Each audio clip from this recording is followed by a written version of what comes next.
এখন তো বাজারে প্রচুর পরিমাণে এঁচড় পাওয়া যাচ্ছে, তাই একঘেয়েমি এঁচড়ের তরকারি না খেয়ে এইভাবে একবার চিলি এঁচড় বানিয়ে দেখুন।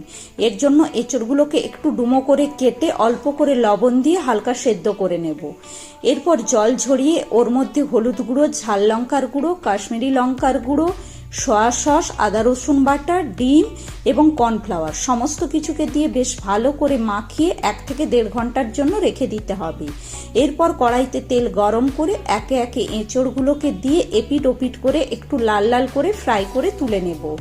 এরপর ওই একই তেলের মধ্যে একটা তেজপাতা দেব, কয়েক টুকরো পেঁয়াজকে ডুমো করে কেটে এবং ক্যাপসিকামকে ডুমো করে কেটে দিয়ে একটু নাড়াচাড়া করে ওর মধ্যে soya sauce, chilli sauce, tomato sauce, হলুদ গুঁড়ো, ঝাল লঙ্কার গুঁড়ো, কাশ্মীরি লঙ্কার গুঁড়ো সমস্ত কিছুকে দিয়ে মশলাটা কষিয়ে নিতে হবে।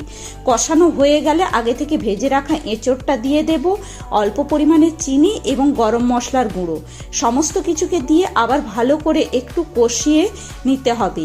এরপর ওপর থেকে কিছুটা আদা রসুনকে একদম ঝিরঝিরিয়ে কুচিয়ে ওর মধ্যে দিয়ে একটু এদিক ওদিক নাড়াচাড়া করে জল দেব। জল দিয়ে মিনিট 10 ফোটানো হয়ে গেলে 1 চামচ কর্নফ্লাওয়ারকে গুলিয়ে ওর মধ্যে দিয়ে ভালো করে ফুটিয়ে নিলেই আজকের আমাদের চিলি এঁচড় রেডি।